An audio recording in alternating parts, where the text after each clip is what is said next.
Hi అండి. చూసారా మా ఇల్లు ఎంత సందడిగా ఉందో. ఇదైతే తునికాకండి. చూసారా ఇది ఇక్కడ మా ఏరియా ఫారెస్ట్ ఏరియా అని చెప్పాను కదా, అక్కడ నుండి అయితే తీసుకొచ్చి కట్టారు. అంతకు వీళ్ళంతా ఎవరంటే మా చిన్నమ్మలు, మా బాబాయిలు, మా అత్తలు, మా మామలు వీళ్ళంతా అయితే మమ్మల్ని చూడడానికి అయితే వచ్చారు. చాలా రోజుల తర్వాత వచ్చారండి.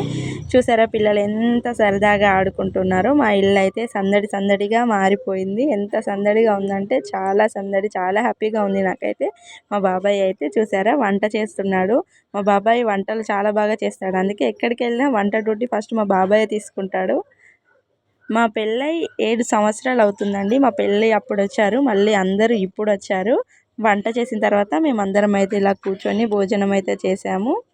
మామూలుగా అయితే ఫంక్షన్‌లోనో ఏదన్నా ఒకేషన్ వస్తే తప్ప మేమంతా ఎప్పుడు కలుసుకోలేదు. కానీ ఈసారి ఎందుకో వీళ్ళందరికీ చూడాలనిపించిందంట. అందరూ ఒకేసారి వచ్చేసారు. మేమైతే ఫుల్ హ్యాపీగా ఉన్నాము.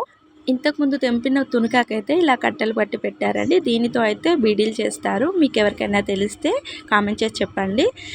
తర్వాత మేమైతే సరదాగా అలా బయటకెళ్దాం అనుకున్నాము. బయటకు ఊరికే వెళ్ళడం ఎందుకని చెప్పి కొన్ని మామిడి పళ్ళు అలాగే కొన్ని అరటి పళ్ళు తీసుకొని వెళ్ళాము. తర్వాత ఇలా కోతులకైతే వేసామండి.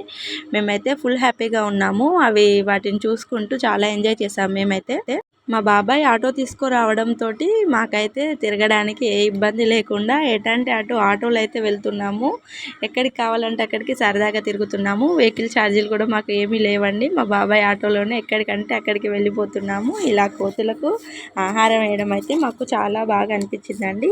ఈ రోజు నుండి మేము ప్రతి వారం ఇలాగే చేయాలనుకుంటున్నాము. మా ఆయన అయితే ఫిక్స్ అయిపోయాడు. తర్వాత ఇంటికి రాగానే కాసేపు కూర్చొని మాట్లాడుకున్నాము. ఆ వీడియో అయితే నేను తీయలేదండి. తర్వాత వాళ్ళైతే ఇంటికి వెళ్తున్నారు. మా ఇంటి ముందే షాప్ ఉండడంతో మా డాడీ అయితే పిల్లలకి ఏమన్నా కావాలంటే అవైతే కొనుకొచ్చి ఇస్తున్నాడు.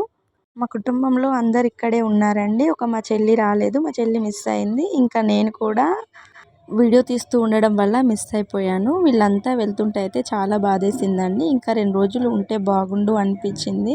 కానీ ఎవరు బిజీ వాళ్ళకు ఉంటుంది కదా, వాళ్ళకు కూడా వాళ్ళ పనులు వాళ్ళకు ఉంటాయి. అందుకే వెళ్ళక తప్పదు. మీకు కనుక మా వీడియో నచ్చినట్టయితే లైక్ చేయండి, షేర్ చేయండి, సబ్స్క్రైబ్ చేయండి. చివరిలో అయితే మాకు ఒకరు మిగిలిపోయారు. మా నాన్నమ్మ అయితే 2 రోజులు ఉండి వెళ్తానని అందండి.